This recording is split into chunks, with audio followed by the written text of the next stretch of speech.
right. I think we're live. We have people online, so I think we're good to go. Hello, everyone. Welcome to today's show, Rancher Live Multi-Tenancy. My name is Orlin, and I'm at SUSE as a technical advocate. I'm also CNCF ambassador, and I'm joined by two super nice people, Dario and Saiyam. So, welcome, folks. Some of you have been already to the Rancher Live. So, let's do a round of introductions. So, let's go with Dario first. Dario, do you want to say something about you, where you work, what do you do? Yeah, absolutely. So my name is Dario. Tranchitella, the surname is very, very hard to pronounce. Some Americans, they discovered that it was Tranchitella and not Tranchitella after 2 years. So that's great, but that's not a big problem.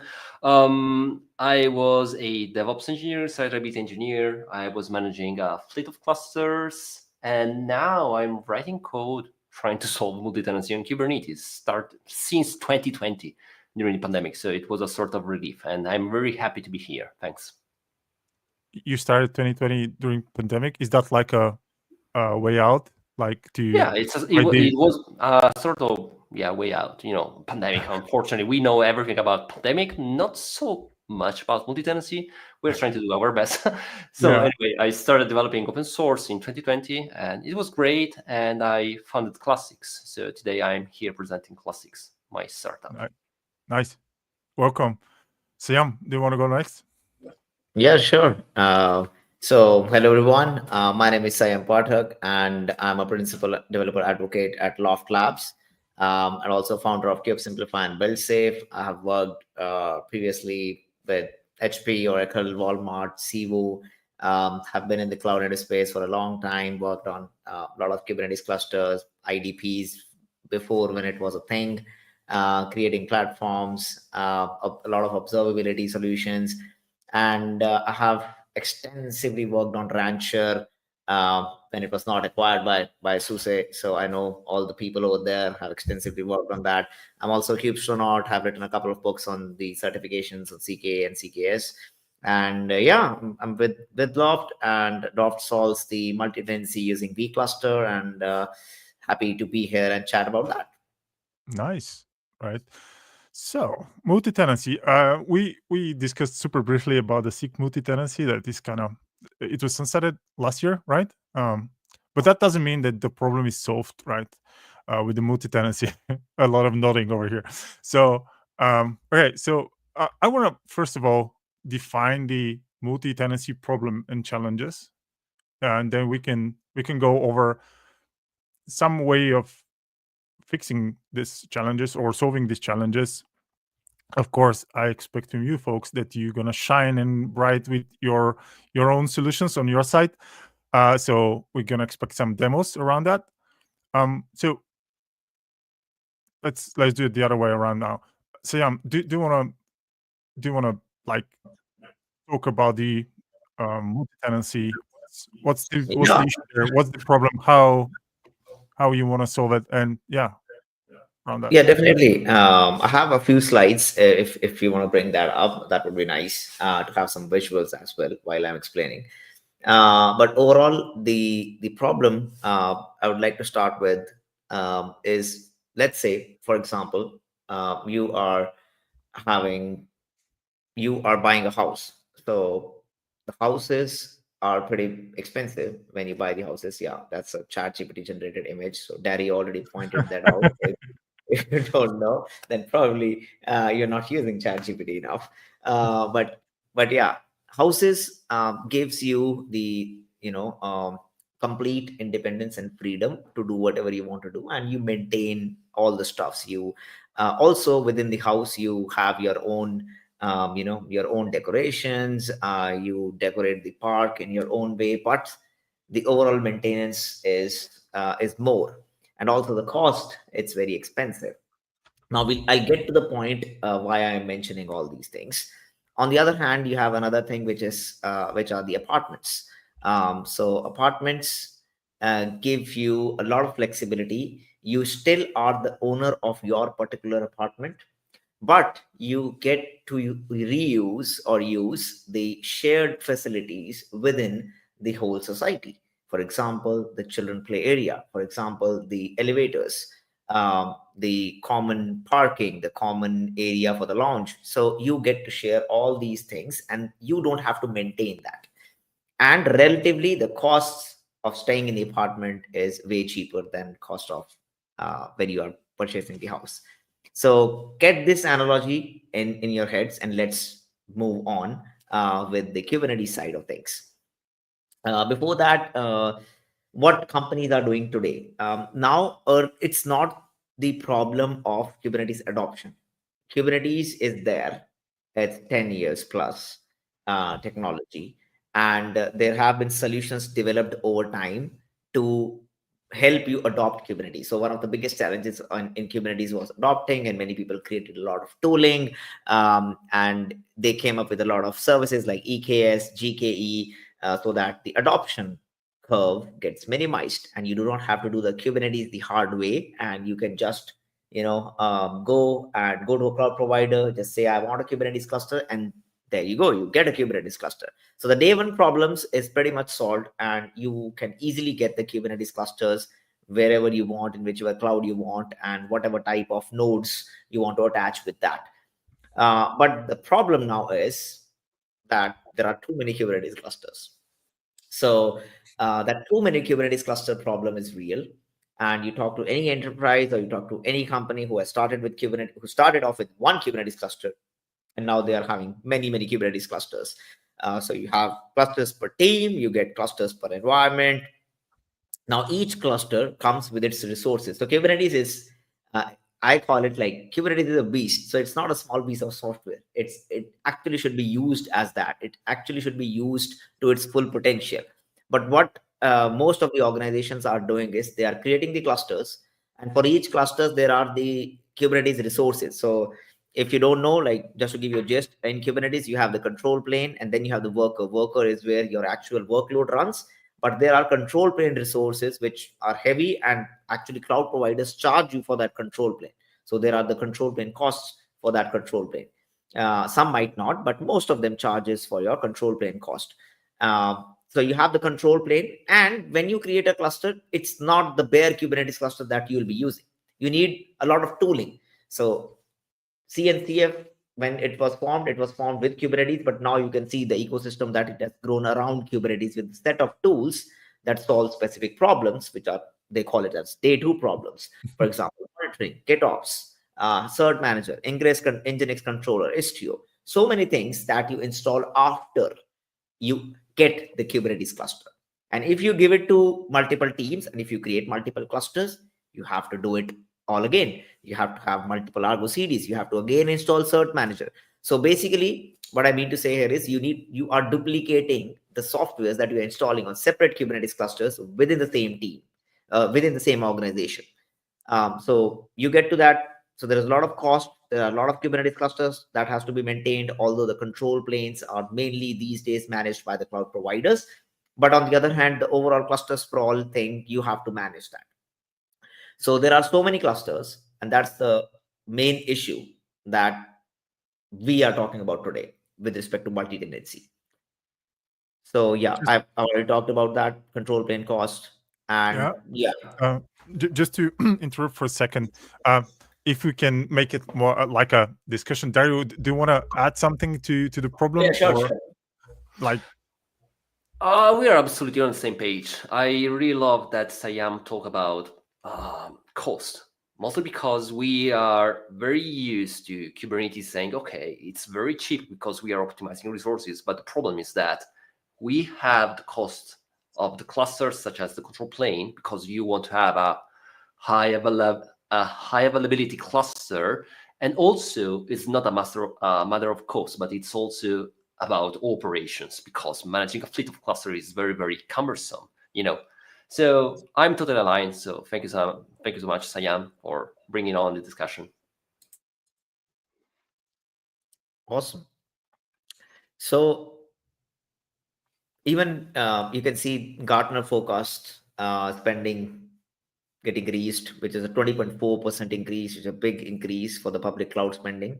And one of the key things is this, which Dario just pointed out, that we start off with the clusters, and but with the intent that we'll be using it. But 70% of the organizations have identified over provisioned clusters. It definitely will be more than that, because you just create the cluster, deploy a workload, and then the rest of the resources are over provisioned, and which again leads to cost, which also leads to another angle which is less discussed, is the sustainability angle. So whenever we are obviously over provisioning resources, we are over provisioning nodes. Nodes are just running on the data centers, and data centers are causing they use resources, which in turn is the carbon emissions and stuff. Recently I did a talk about that at KubeCon North America on the sustainability aspects of it. But yes, cost is one, sustainability is one, and wastage of resources is definitely that is happening for maximum number of Kubernetes clusters. And this is where we want to solve this particular challenge, and we want to lower down the number of Kubernetes clusters. So how we can do that? And for that, there is this thing called multi-tenancy. In the end, what we still want the teams to have the experience of separate Kubernetes clusters. So we want the teams to have the feeling of separate Kubernetes clusters. We want to still save the cost, and we want to make things less complex.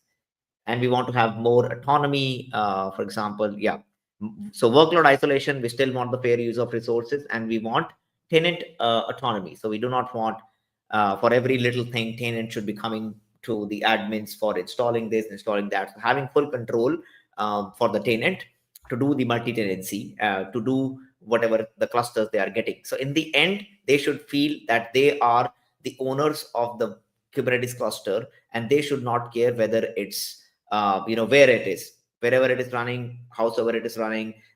We have heard this concept in multiple places and multiple contexts. For example, people say in platform engineering, you create an IDP, and then when a developer asks for it, they don't care about which cloud provider it is or whatever it is, and they just get a kubeconfig file to interact with, and they are happy with that.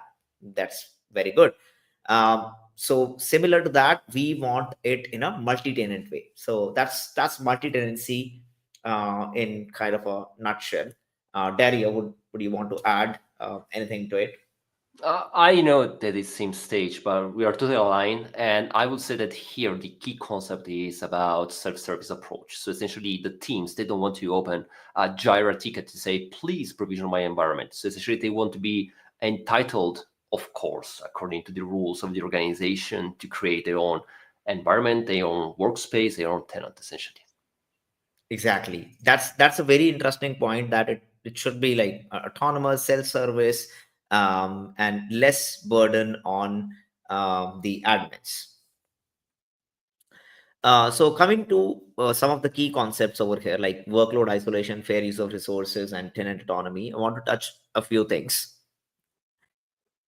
One is Kubernetes has a concept of namespaces, and namespace gives you enough level of isolation. So namespace has, and then you have within Kubernetes, you have a lot of concepts. For example, you have pod security, so you can enforce some of the security restrictions whenever you are running the pods within a namespace. You have network policies, so you can have the network isolations. And what you want, let's say you are dedicating, and you are saying that one namespace is dedicated to one tenant. So because there is the concept of namespace, and when you create a namespace A and namespace B, you hand it over to two different teams, although you have to give the kubeconfig file of the host cluster. But let's say you do it this way, and you ask, okay, you deploy your workloads in namespace B, and you isolate it over there, and you deploy in namespace A, and you will be able to create, there's no naming conflict, so people still can deploy, they don't have to add prefixes or stuff like that. And then they also can do network policy, because this is also native Kubernetes, although it's CNI dependent, but yeah, network policy is there within Kubernetes. And you can deny all traffic, so that ideally what you want is, you do not want the tenants to communicate with each other, so you need to deny that traffic. And so if you see this particular network policy, what this is doing is, it is denying that traffic, but it is allowing the traffic for the internal access. Like, it needs to access the API server, Kubernetes API server. It should be the traffic within that particular tenant should be accessible.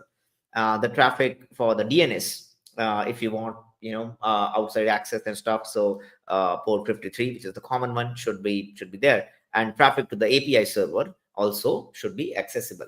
So you can definitely, create such policies and get allow the tenant to connect with Kubernetes API, have DNS, and within the tenant namespace, and deny everything internal, which will at least deny the traffic, may create a isolation layer between the tenants. So we are good till here. And then there is another concept of resource quotas. That also is namespace based. So we are good here. So we can have the resource quotas that can be allocated towards namespace, because we do not want hundreds and thousands of secrets being created because of some random operator that is being installed. So we do not want that. So we can limit all those resources by pod, secrets, whatever the resources are, and we can just mention that. There is also a concept of limit ranges. So whenever you deploy a particular workload, you can, if you forget to define the resource, request and limit, so you can define that with the limit ranges, and you can have, default limit ranges, max, and all these defined within a particular namespace as well. So you till now you have you can do the workload isolation, which is good. As a tenant, you are able to separate two tenants with the network isolation using the standard Kubernetes constructs of network policy.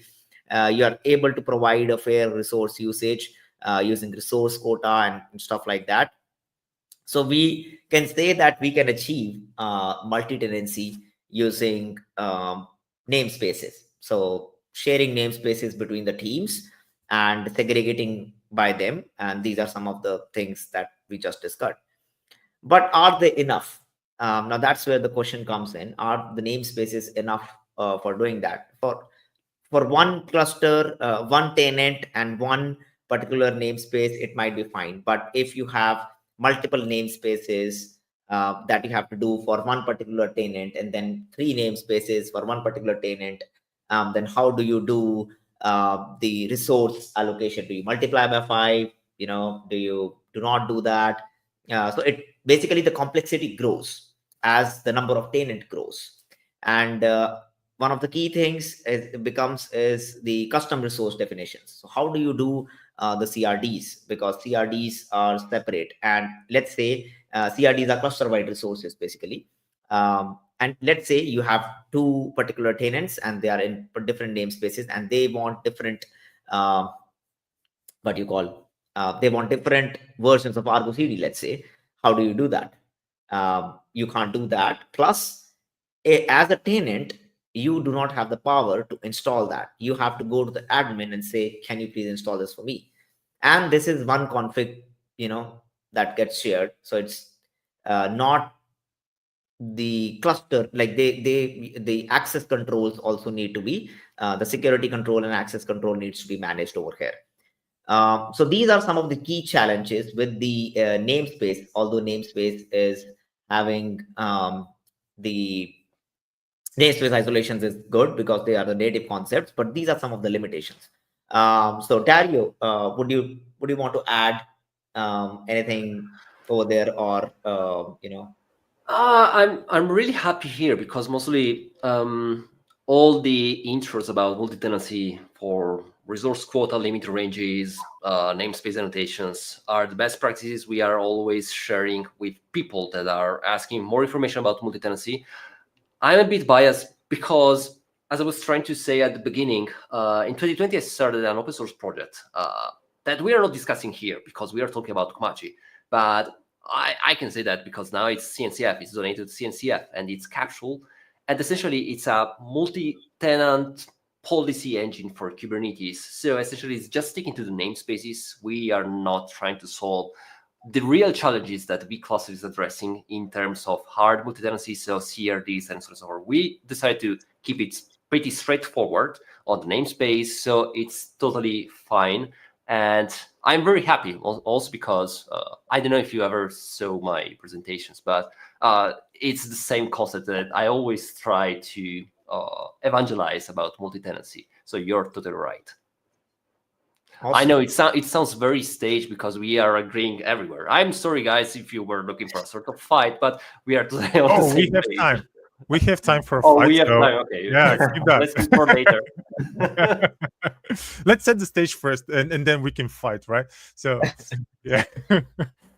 So yeah, coming to the first solution. So by now at least you should know what multi-tenancy means and why we actually need this. So one of the solutions to address all the problems that I just mentioned is vCluster, which is an open source project. And instead of, like you can see on the left, instead of having cluster per tenant and multiple shared platform stack, you go to virtual clusters. So you go to a vCluster, you create a virtual cluster within the Kubernetes cluster. So this becomes Kubernetes within Kubernetes. And you're still able to reuse the standard shared platform stack within the virtual clusters. So now coming back to the analogy of the apartments and the house that I shared. So this becomes, instead of the houses you are buying, you are now coming to the apartment, and these shared resources become the shared facilities of, the garden, the park area, the elevators that you are reusing as the vCluster. But you are still the owner of the virtual cluster. You are still the owner of the home, the apartment, and you have different keys. Nobody else can enter to your apartment. So the owner of this apartment cannot enter to this particular apartment. So these isolations are still maintained, and you can decorate your apartment in your own way. So this vCluster can have whatever they want to deploy, and this vCluster can have whatever they want to deploy, including the custom resources, which is the beauty over here. And if you want to sync some of the custom resources, if you want to reuse some of the facilities from the society, you can do that using the sync facility, which is there as part of the feature of virtual vCluster. So that's how vCluster helps in. It gives you, so the whole concept that vCluster is trying to push, this project came out in 2021, is instead of cluster per tenant, it is control plane per tenant, because every virtual cluster gets its own control plane. So there is no pressure or no load on the main host API server, and reduce complexity and all the stuff which is kind of there. So yeah, that's where it kind of is. So you have the namespaces, and then you have vCluster, and yes, you have separate clusters, which we all know, which everybody is currently doing, who are not doing multi-tenancy. They are having separate clusters. So yeah, these are some of the other things, CNCF certified distros and then things. Yeah, this is the main architecture, how it works. I don't know if we want to do the architecture, if we want to do the demo, because there's Dario also wants to show in another solution. So we can directly jump onto the demo, Orlin, or how do you suggest? I think demo.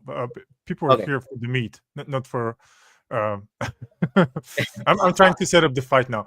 I'm trying to host two roles at the same time. So I'm a speaker, but also trying to learn more about vCluster. And I got a request for Saiyam. So let's have the demo and try also to explain not better, but try to explain at your best also the Synca that essentially is the core of vCluster. I really love that part. Sure. So let's move to the demo. I need to reshare my screen because I have only shared. I'll take out your sharing from the stage so you can prepare.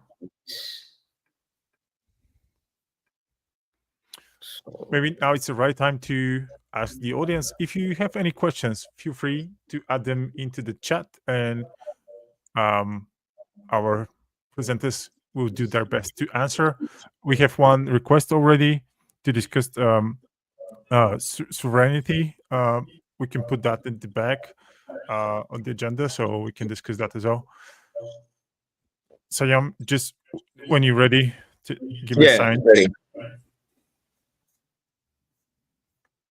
Oh, we have one question until you're getting ready. Is the control plane per tenant more resource consuming?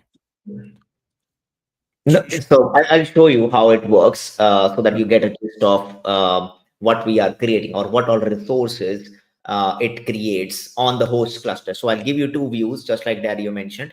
So I'll create a virtual cluster, but I'll also show you what happens on the host cluster so that you are able to see, as an admin, what you can see, and then as the team who is using the vCluster, what do you see? Okay, so we're gonna keep that question for the fight then. All right, I'm gonna put your sharing up. So yes, I think the sharing is working, but this also and this also cool. So I have a Kubernetes cluster already pre-prepared because we do not want to spend time in creating the Kubernetes cluster. So this is the regular Kubernetes cluster that you go to any cloud provider and you create, GKE, AKS, DigitalOcean, whatever that is. You just go there, create a cluster, and you get a kubeconfig file. So till now, it's pretty standard stuff which is there. And then you get the vCluster CLI, which you install. So this is the vCluster CLI. That I have installed on my particular system. And you can define the YAML file. So the YAML file is basically the configuration, how you want your virtual cluster to be. If you do not specify anything, it will still create a virtual cluster. So it's not that you have to mandatorily specify. So this particular demo is a bit more than just a basic one. For example, in this particular demo, I want whatever resources are there inside my virtual cluster, ingresses that are synced back to the host cluster, and that are patched in a certain way. And this is where I wanted to show this, else I wouldn't have shown this promise, because this is the first time if you are seeing for the virtual cluster, you might not be able to get all the things. But I want some of the custom resources from the virtual cluster to be synced to the host cluster. So this will get me the CRDs inside my virtual cluster. So the custom resources of challenges, orders from host will be synced here. If I create a cluster, whatever the challenges or orders.acme. So if you do not know all this, when you create certificate and when you do the HTTPS, all that stuff, Cert Manager creates a challenge. It does that challenge mapping for you, when it creates a bunch of resources, a secret and stuff. So all these things are there. So right now, we'll just create vCluster, create live demo -f, and we'll pass that vCluster.yaml file, and it will start creating the virtual cluster. Now on the host cluster, let's see if this is also connected to the host cluster. Yeah. So now let's see on the host cluster what is happening. So whenever I create a virtual cluster, what will happen is it has created a namespace. So it is still using the namespace as the standard Kubernetes construct, but it will create a stateful set in that particular namespace. So what happens is it creates a stateful set. In that stateful set, what do you have? You actually have different containers running over there. So this particular stateful set will be having the control plane. That is why we say control plane per virtual cluster. So every virtual cluster gets its own control plane, its own data store. So whatever request will go to the virtual cluster will go to the virtual cluster's control plane rather than the API server of host cluster. So that's why sometimes people think that if we have 10 virtual clusters, 10 times it will be the load on the API server of the host cluster. But that's not the case, because the requests are only going to the vCluster's control plane and not the host cluster's control plane.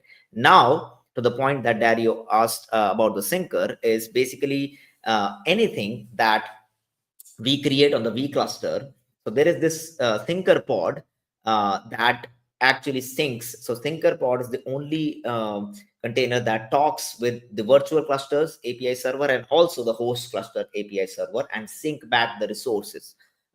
So we'll see if this is created by now. Yeah, I think it's out of resources. I need to delete some stuff. Let me create.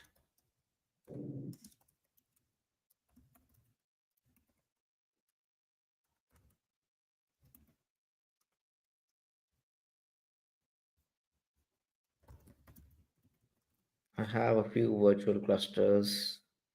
Let me delete them.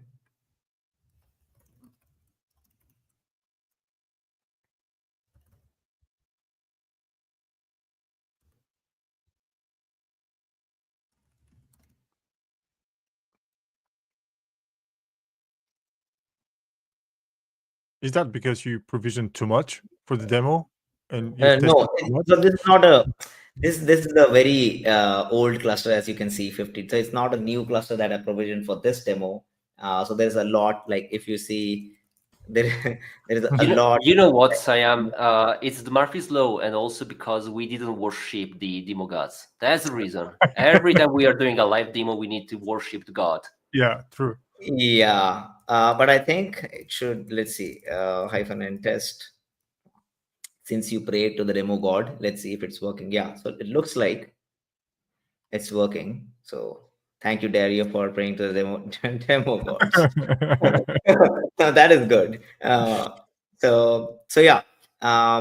What happened is it created a stateful set, and now if I see, am I still in the same context? Yeah. So I'm still on the host cluster. It created a.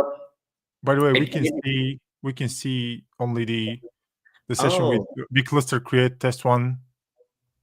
you're not able to see the other screen. Oh no. So yeah, this is Right, that's better. Yeah. No, this is the other screen, which is like Okay. it's connected successfully. But I was actually showing what is there on the host cluster. I don't know how. Let me share my entire screen then. This should work. Can you reshare that, please? Yeah. Here we go. Okay, now you're able to see. If I click this, you're able to see both, right? This and Yeah. this. Yeah. So this was on the host cluster. It created the stateful set that I was telling, and kubectl get pods -a. If I do now, what happened is it automatically switched the context.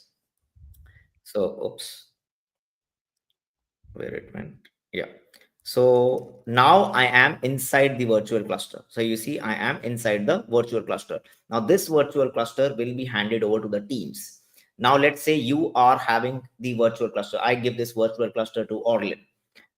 So you do kubectl get pods -a, and you are a team. You just requested for a cluster. You got this cluster. In no way you will be knowing that is this a what type of cluster this is, and you can just do kubectl run nginx -image nginx. Just run your pod and kubectl expose nginx -port. You can just expose, I mean, the standard Kubernetes service.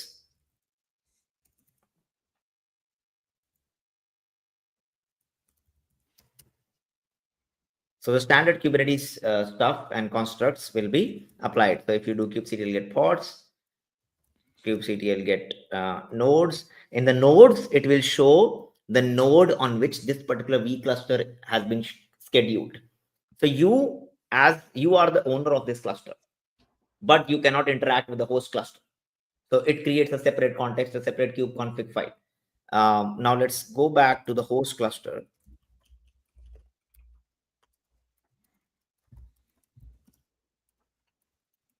And if I see in the test namespace, what ThinkerPod did is ThinkerPod synced this particular pod in the names on the host cluster in this namespace, and it added some of the some of the things so that it's able to recognize. And there are labels and selectors which there are labels in it that the syncer is able to map that to that particular virtual cluster.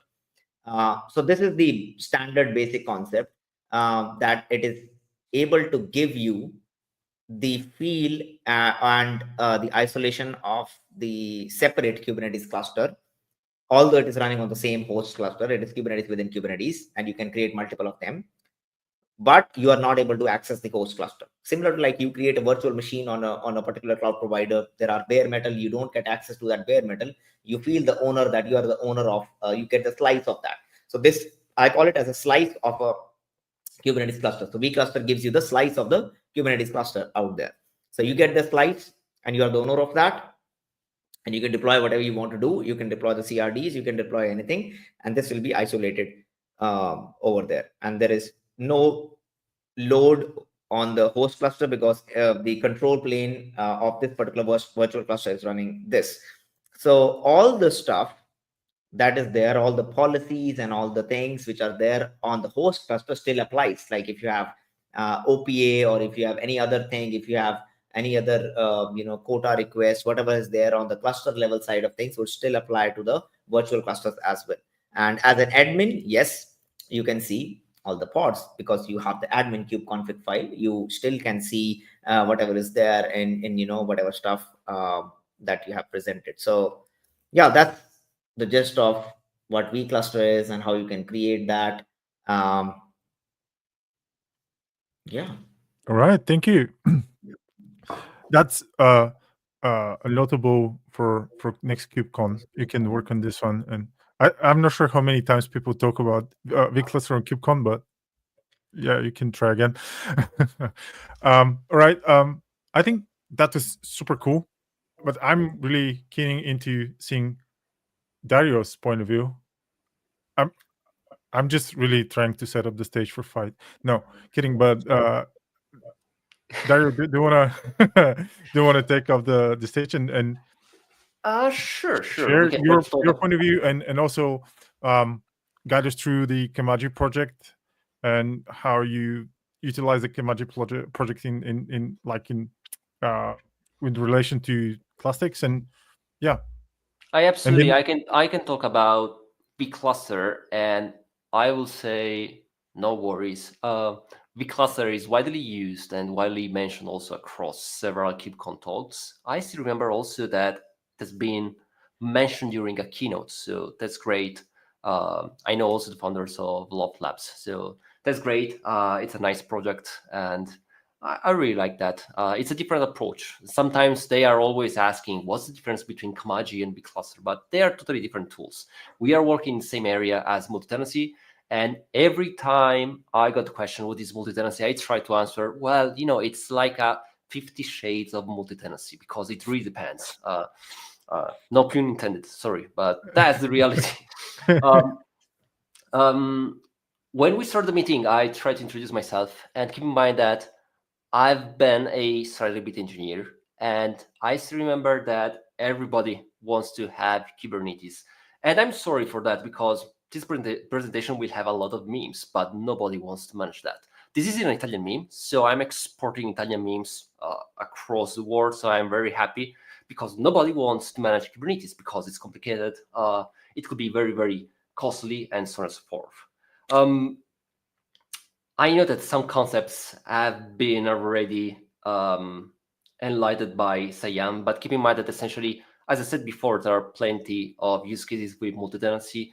Sometimes we have just the soft isolation, something that I call soft, where you want to shard something to optimize the cost. That's perfect. But sometimes you need an hard isolation. As a European, right now we are facing a lot of issues, especially from the Cloud Act from the US. I'm sorry for the American friends, but we have GDPR, and we need a national cloud. And national cloud means that we need to create strict boundaries in terms of data sovereignty, also about infrastructure, having huge boundaries, physical boundaries about Kubernetes and all the underlying infrastructure where we are running on. So it means that you need a Kubernetes cluster on your own, but it's very complicated, mostly because it's Kubernetes. Come on, we all know that we have the control plane, we have the worker nodes. It's not so straightforward. So you need to establish a cluster for multiple tenants, and it could be very, very cumbersome. Also, if you are running as a site reliability engineer, because it means that you need to create from scratch a managed Kubernetes service.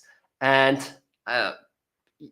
the side effect that you could have is that you want to smash your head against the wall because it's very complicated, mostly because the control plane must be externally managed.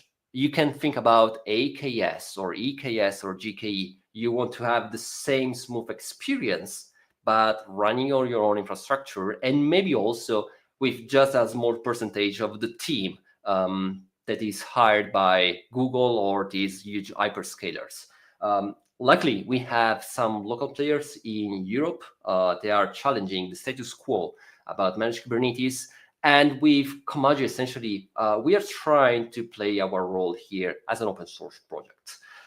As I said before, I'm trying to give it too much technical, too much stylish. So it's time for me, because this is the perfect representation. Every time you have a customer thing saying, I need a cluster. And if you are working inside Rabbit engineer team, it's just like, oh my God, it exploded a bomb.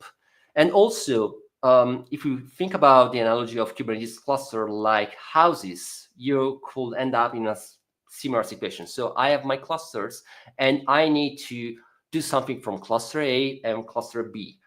As Saiyam said, essentially, you're ending up with a cluster sprawl. And cluster sprawl is a terminology that is coming from America. I'm really sorry again, Americans. I'm European, so we don't have so much issues with the cluster sprawl, the city sprawl. But the cluster sprawl is pretty similar because it means that we are ending up creating more houses, and we need to move from location A to location B. And we say, okay, it can't be so a long ride, you know.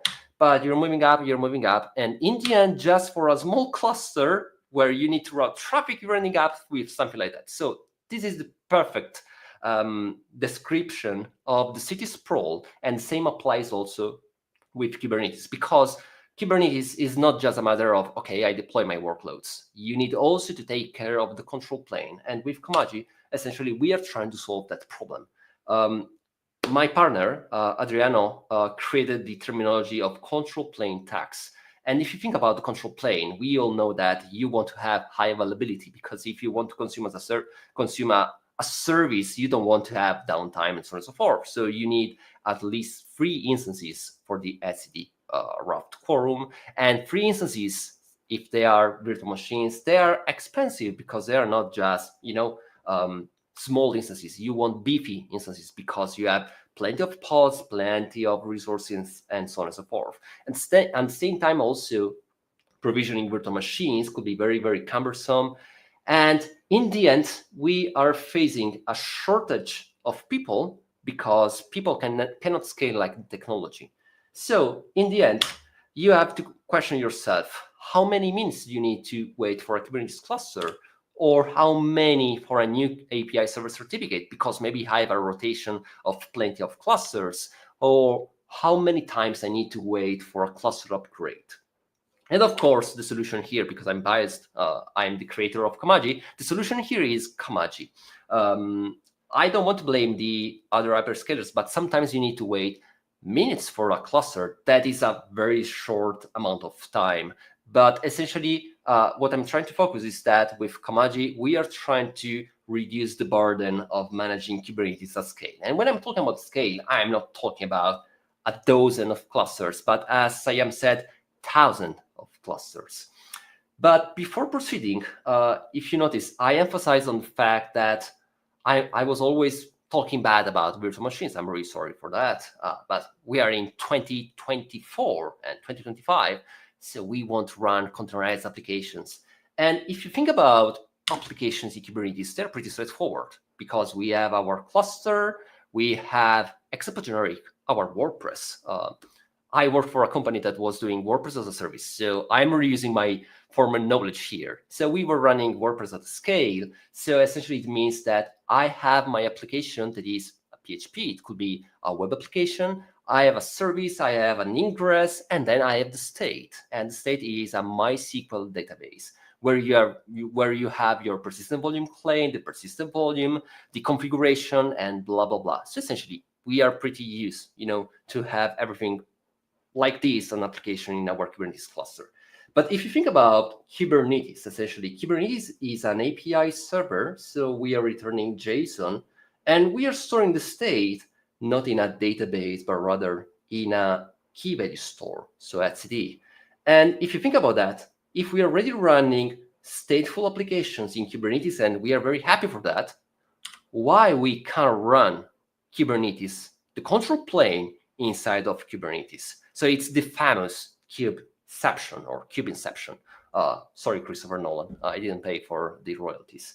So essentially, trying to explain the Kamaji architecture, essentially, we are running just the control plane inside of Kubernetes. Why we are doing that? Mostly because starting from, I don't remember the year, but it's pretty common having operators. So operators are eating the Kubernetes landscape because we have operators for the ingress, operators for the storage, operators for the databases. So everything is based by an operator. So what is an operator? Essentially, It's like translating the human knowledge in managing something complicated inside of Kubernetes like a native resource. So with the operator concept, we embedded the knowledge in operating the control plane, that is the most critical part of a Kubernetes cluster, natively inside of Kubernetes. So you just need to say, I want the resource, and then Kamaji will do everything. So essentially, as you can see here, we have a management cluster that we call the Kamaji management cluster. It could be whatever you want. It could be an EKS or an AKS or a Kubernetes from scratch or whatever you want. And then we have several nodes for each tenant. So here's the concept about multi-tenancy. It's way more complicated, but let's try to keep it simple. I'd be happy to answer any of your questions. So I have tenant A, tenant B, tenant C, and all these tenants, they have a strict requirement. They want to run on-prem, or they want to run on the cloud. They want to run everywhere on any kind of infrastructure. Of course, we can't have a huge cluster. You know, it's like putting all the eggs in the same basket. I have a tenant. This tenant is entitled to run on his own infrastructure. So they're running on vSphere, they're running on AWS, on former Equinix Metal, I will say. Sorry, no pun intended. I was just joking. Anyway, I have some virtual machines or bare metal nodes, and I want to connect them to an API server and consume that as a control plane as a service from any infrastructure. So essentially, in the architecture, and we're going to see that, we are running the control plane nodes, but they are not nodes, they are pods, then exposed using a load balancer, a service, an ingress controller. And we are running pretty similar to vCluster, the Kubernetes API server, the kube controller manager, and the kube scheduler as a pod. And this is great for us, mostly because we can take full advantages of the cloud native approach, because everything is running as a container.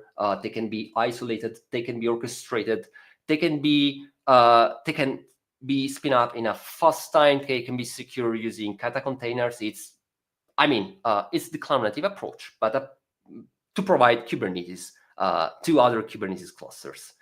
To achieve this, essentially, we developed two custom resource definitions. And the custom resource definitions are a way to extend the Kubernetes API server for end users, for people interacting with the Kubernetes cluster, like native resources. We all know that in Kubernetes, we have the pods, the services, config map, ingress, and so on and so forth. But you can extend Kubernetes without recompiling that. So it's a sort of recompilation runtime, and it's very great. And essentially, when you install Kamaji, automatically you have the tenant control plane, and then we have the data store. So what we did essentially was trying to decouple the data store, where we are storing all the data of the control planes, from the stateless components, that is the API server, control manager, and scheduler. So with that approach, we can have a sort of scaling out architecture for the stateless approach, stateless components, and then the data store. It's like a regular application. You're not embedding everything in the same container. That would be really bad. So you decouple the storage so it can scale out according to the strategies of the underlying implementation. And then you have the tenant control plane, that is essentially a control plane that can be scaled out or scaled in, so according to your needs. But of course, the problem here is that about networking. When I was a site delivery engineer, network was the first topic about outages. It's really hard to tackle that. And also because we still live in a IPv4 world. So how can I connect to a working node? Because essentially you're consuming that as a service. It means that if I have my control plane in the cloud and I have some the worker nodes in another infrastructure, maybe these virtual machines, they don't have a public IP. And in the anatomy of Kubernetes, we have the worker nodes interacting with the API server and vice versa. It should be vice versa because it's coming from Latin. I'm sorry for that, but I have always to say that. I'm sorry, I'm Italian. So essentially, how we solve that, like any other Kubernetes solution like AKS or GKE. So essentially, connectivity is an open source project. I don't remember the SIG. It should be SIG networking.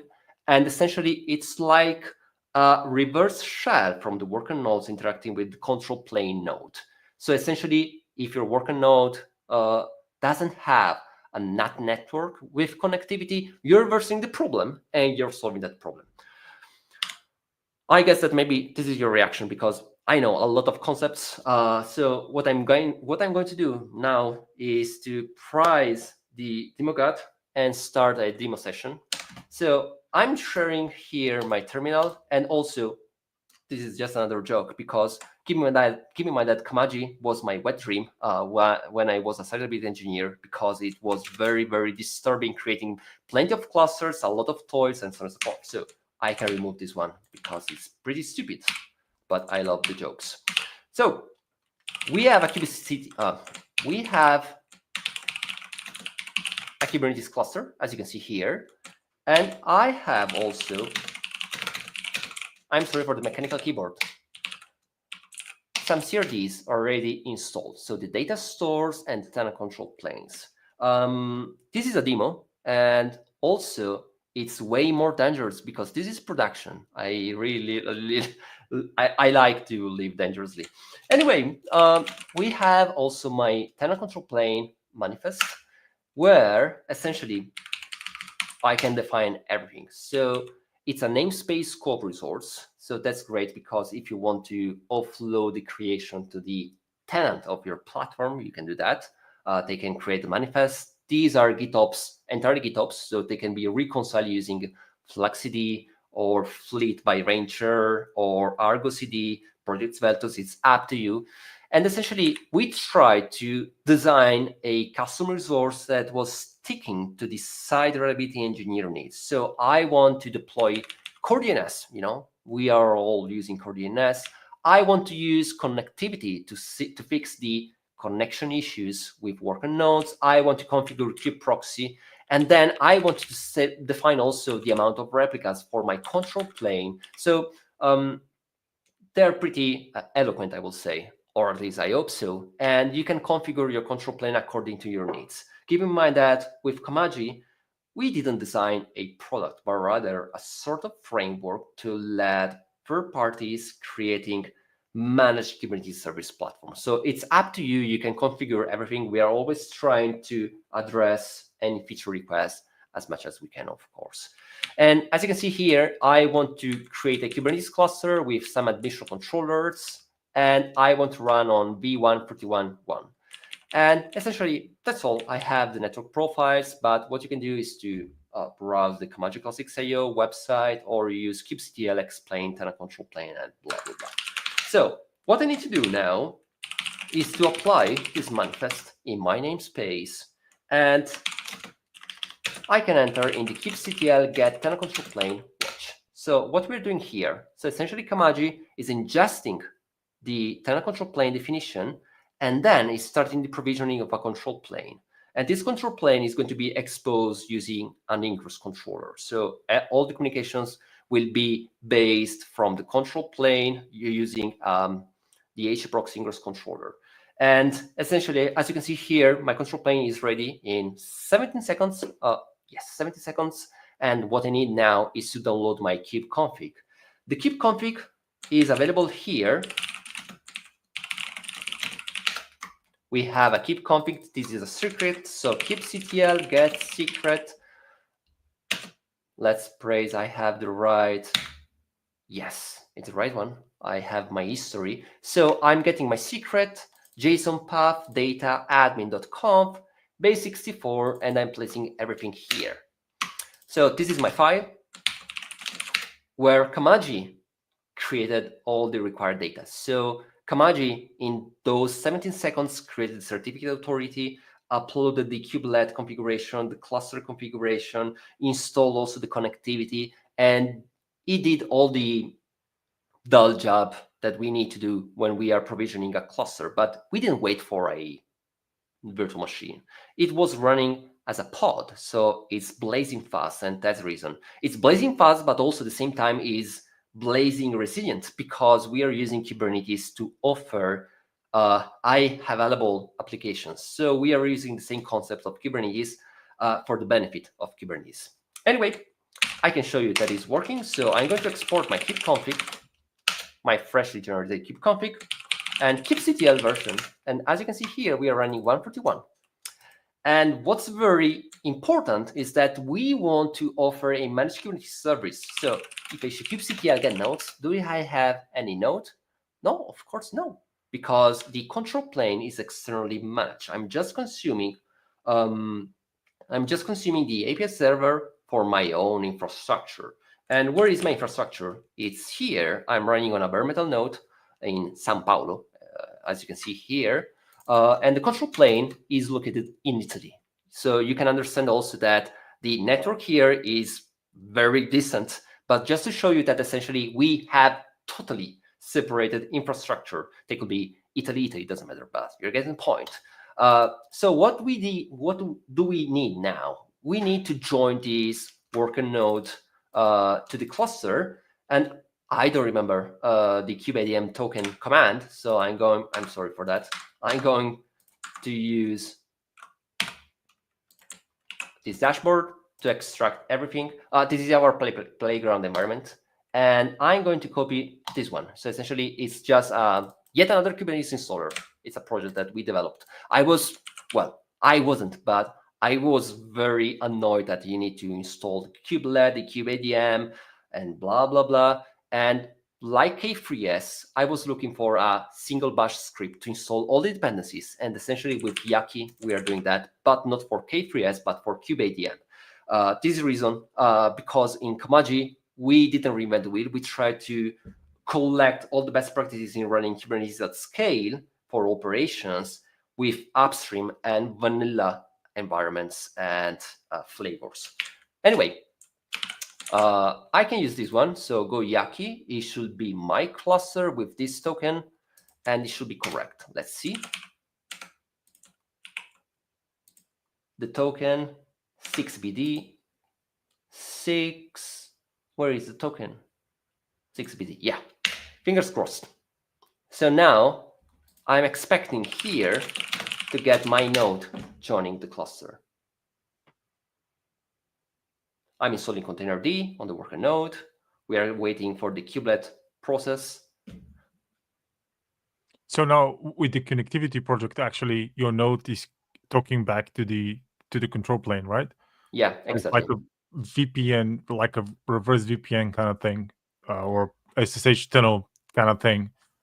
Yeah, you could use networking in Kubernetes is pretty complicated. We used to have SSH tunnels for the communication between the API server and the worker nodes. You could use a VPN here, but keep in mind that with connectivity, all the traffic is encrypted. It's a weird scenario, this one. It's pretty extreme, but if you want to use VPNs, you can use VPNs. That's okay. It's more complicated because you have to install a WireGuard tunneling inside of a pod, connecting everything. Instead, we try to stick to something that was entirely upstream by the community. Anyway, as you can see here, we have our node. That's great, but the problem is that we are missing pods. And why do we are missing pods? And the reason is that we don't have the CNI. So it's up to you, up to the customer, picking up the right approach. Mostly because we could have some customers saying, I want to rely on layer 2, others layer 3, or other solutions. So essentially, with Kamaji, essentially, we are not picking up a network solution, but it's up to the customers. And then maybe it's up also to the infrastructure provider offering a managed Kubernetes service to select the proper CNI configuration. You can automate that, of course. We are automating that with our solution, but just for the sake of simplicity, what I'm going to do is to install Calico. Okay, sorry for the sponsoring Calico, but it's an open source project. I can do that. So as you can see here, also I'm creating all the CRDs. So essentially, this is a separated cluster. It's just a control plane, and I'm bringing my own worker nodes to this control plane. So I have full control over the CRDs. The hardware is mine, the network is mine, and now it's just a matter of waiting for all the pods to get deployed. It's downloading a lot of container images. And as you can see here, we have core DNS, and connectivity finally is initialized. So in a matter of seconds, we should have everything up and running. Famous last words. But let's see. And you, just for the context, you installed Calico right now on the nested API, right? On the tenant control plane, yes. Yeah. So you can have a diverse network. Tenant control plane could use Cilium, another one could use Calico, another one could use Flanell. Up to you, doesn't matter. So the benefit of this approach is that you have separate infrastructure. I want to get everything separated, mostly about GDPR or maybe network setups. And essentially, I want to just use the API server as a service. I don't want to manage control plane. It's the same concept that you want on EKS or AKS. Just give me the nodes. I manage the nodes. I manage my applications. And the control plane is up to you, like the meme. Okay, everything seems fine. So we have, of course, we have a pending pod here because we have just a single replica, because now our node is ready. And if I issue keep system logs -f, oh, let's go for the Calico node. Here we are. So we have the API server that is connecting to the worker node thanks to connectivity. And even though the worker node doesn't have a public IP, essentially, the communication is confirmed. So I can fetch logs, I can perform the exec commands inside of the pod, and so on and so forth. Keep in mind also that with Kamaji, I spoke about the concept of resiliency. So we all know that, I'm sorry for the user, but sometimes the users, they are smashing production by deleting stuff. What's going to happen if I enter in the keep system namespace of my tenant, so my Kamaji cluster, and I see, ooh, there is a daemon set. What's going to happen if I delete the daemon set of connectivity agent and key proxy? I'm a bad guy, you know? I can do that, of course. But essentially, we see that Kamaji is constantly performing a reconciliation here.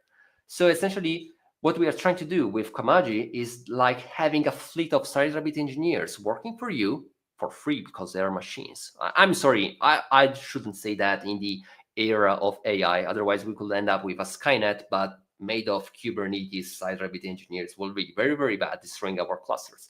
But essentially, they're working for us, and I don't need to open a ticket saying, oh, I smashed the cluster, please fix that. Because I need to create the ticket, I need to manage the ticket. I'm wasting so many time when we can easily rely on automation. So as a SiteRabbit engineers, we can have, I don't know, chill time, you know, talking about Kubernetes or our favorite season on Netflix and so on and so forth. So this is working both for the user side, but the same also applies from the admin. So I have the tenant control plane here. And what's going to happen if I have my deployment? kubectl deployment, delete deployment, my Kamaji cluster. I really love to destroy in production. The deployment has been created. So essentially, it's the operator pattern here. Even if I destroy production due to human error, we are going to get everything created back. And the same applies with any required Kubernetes object, like the certificate authority, the API server certificate, and blah, blah, blah, essentially. So this was the demo. Luckily, it worked. And I'll try to keep it very, very short because I'm sorry, we are running out of time.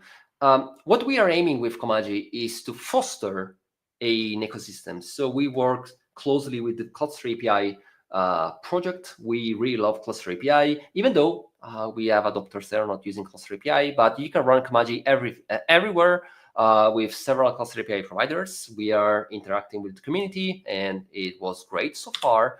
And also, we are fostering also partners that are using our solution, our open source project. I will to mention Cozy Stack by Enix, by Andrei. I really love Andrei.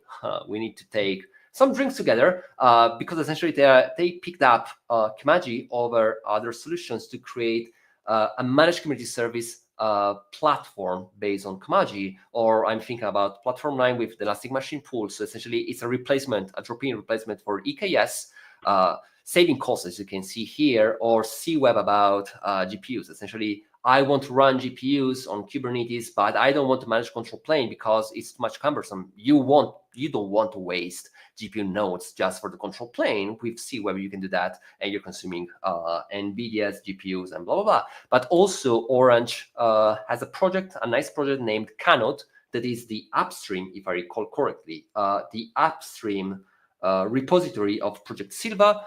That is a project donated to CNCF where multiple organizations are working together to create a sort, I'm sorry if I'm saying the wrong way, managed Kubernetes services for telco and 5G organizations. And with that said, I think that I ended my presentation, and I'll try to answer any kind of questions. Thank you, Dario. I think we have few questions already, but you mentioned a few times K3S. So me working for Rancher, I should share what we do. So we have that project called K3K. Please don't make a joke on the live stream about the name. But practically that's a virtual clusters in Rancher. So that will come out soon. But if you're interested into playing with it, you can. K3K, it's an open source project, so you can achieve a lot of the things that we just discussed with different approaches. We implemented some of those in the K3K, so you can play with that. By the way, Dario, you mentioned like 1,000 times Kamaji, but you never actually said the name where you're coming from. So I did my homework, and is that it? Is that the Kamaji thing from the? It's in the upper right corner. The guy who operates the bowling room in the. I didn't get the question, but anyway, keep in mind that we developed Kamaji at CLASTIX. So essentially, CLASTIX is the company behind the project. We are trying to keep everything open. Of course, we develop also some closed source plugins because we could talk about making open source profitable, but that will be another maybe Rancher session about that. So essentially, at CLASTIX, we are maintaining Kamaji, but yeah, that's the right guy. So essentially. Yeah. I'm a huge fan of Studio Ghibli. I watch all the movies with my family, and I need to thank my wife because she's an illustrator. She's working a lot with comics and so on and so forth. But also my daughters, they were amazed and they love Kamaji because essentially Kamaji is the boilerman. So he's preparing the hot water for the guests of the bathhouse. So essentially it's like Kubernetes. So you're consuming the Kubernetes service as a service and say, oh, that's very great, it's working. And the reason is that we have a Kamaji behind the scenes solving that problem for you. Yeah, good. I just like the the analogy with the boiler room. Okay, we have some questions. I would really like to go over them quickly if we have time. If you, especially for you, Saiyam, it's like super late for you in the evening. I know. If you can spare with us another, I don't know, 5-10 minutes. Dario, I think that's you kind of touched on this one, on the European regulations, and especially in this sovereignty. Can you? I'm going to share the question if you can. Yeah, if you can comment this one.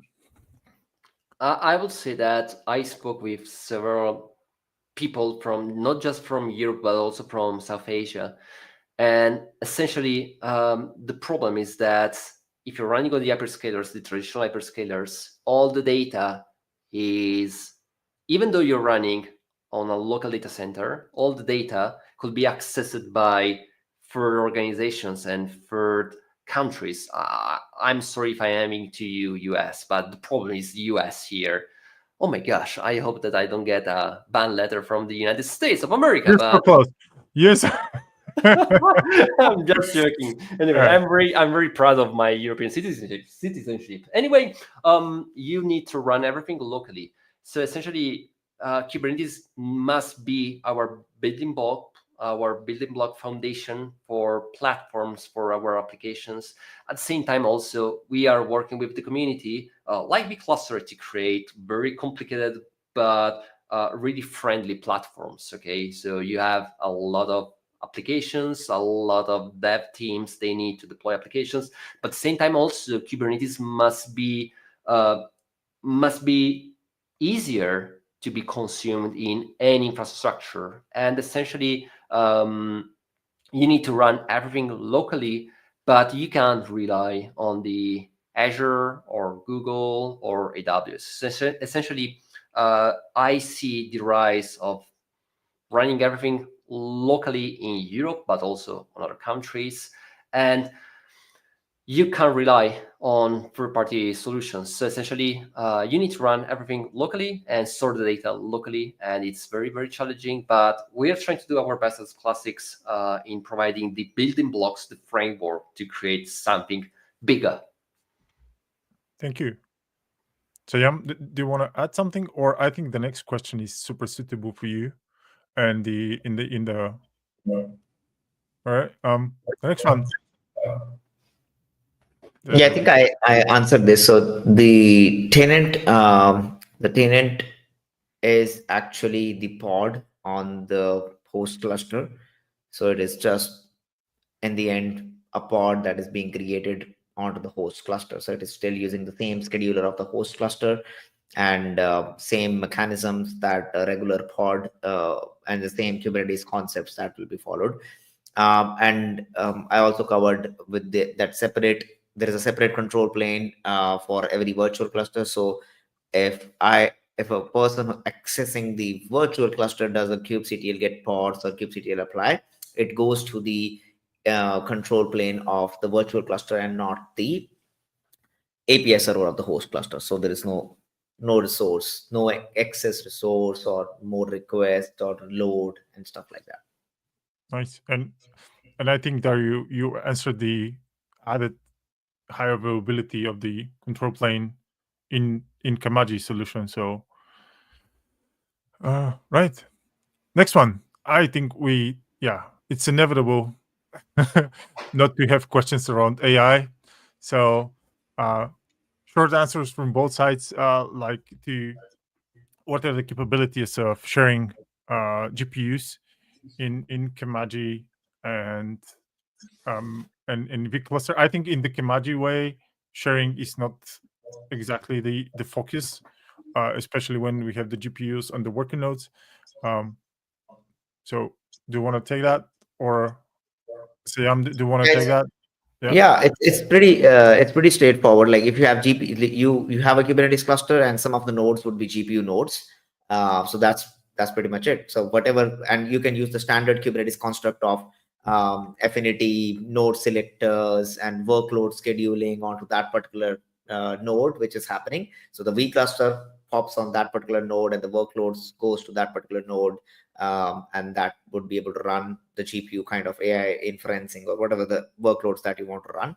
So it's the same Kubernetes construct. The idea of multi-tenancy is basically from the vCluster side is having the virtual Kubernetes cluster. So it's just in the end it's a Kubernetes cluster, and the same principles, same constructs would apply over there.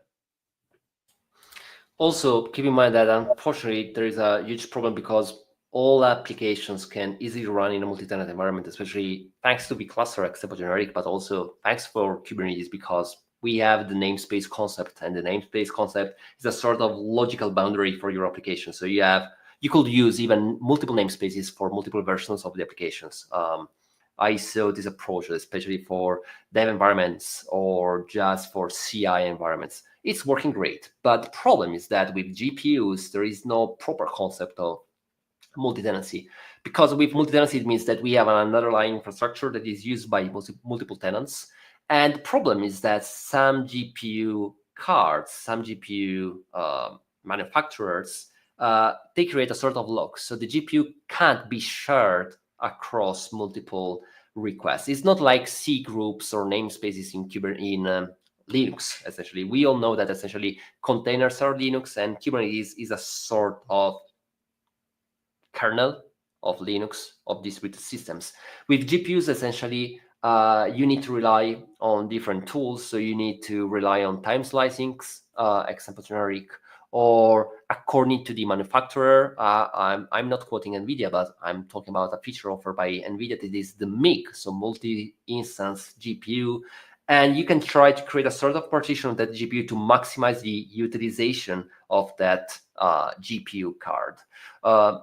For what we saw on the use case of Kamaji with GPUs, essentially, the benefit of this approach is that I have the GPU. This GPU is running on my data center, and I want to provide that as a service. And providing that as a service, you can use that with Kubernetes. So you can have a cluster that is just running workloads for GPUs. Then you have your cluster, and you do a sort of peering between these clusters. And the benefit of Kamaji in this approach is that the GPUs, they are just dummy GPUs. They are just coordinated using a control plane. And that control plane is backed by Kamaji, essentially. So you can use this approach, or rather, if you want, you can create also a multi-tenant platform based on several tools. I'm thinking about Capsule, but I am biased. I'm sorry for that. There is the CNCF project where you can create a platform for multi-tenant GPU workloads. But multi-tenancy with GPUs is very, very challenging. I hope to see a prompt response from the community trying to solve this problem. Thank you. Unfortunately, we have to wrap up. It's like super late for Saiyam. I don't want to hold him too long. So, but I want to ask you both. Can you take a look at the questions in the chat later on, and if you can answer offline? Thank you, Mustafa and Robert, for the questions. We'll do everything to answer them offline. It's kind of late in that area of the world where Saiyam is, and actually it's already late over here in Europe as well. So thank you very much, folks, for joining me today. I'm going to remove that question. Any last words before we close up for today? It's kind of, we're over the hour for sure, but I'm very happy to be here, also because I got plenty of questions about vCluster and Kamaji, and I can share also that I saw a nice setup where vCluster was the foundation of Kamaji, of the underlying infrastructure. So it's very good seeing open source projects that can work together to solve complex tasks. So thanks, Saiyam, also for being here, and thanks, Orlin. Orlin, sorry. Orlin, Orlin, yeah. Orlin, to host us here. Yeah, likewise, Orlin, thanks for organizing this and setting this up, and Dario for your Kamaji introduction. So I learned a lot of stuff from that as well. Yeah, happy to be here. And if like, we are approachable, so on different Slack channels, on socials. So if anyone has any further queries or want to dig deeper into some of the solutions and how they work, then feel free to kind of reach out to us. Thank you. I think we have a lot of unanswered questions, and I think we can continue the discussion because we kind of touched just the tip of the iceberg, right? You did your demos, and we discussed like what's multi-tenancy, but we can do more. So maybe we can do another session, like a follow-up of this one.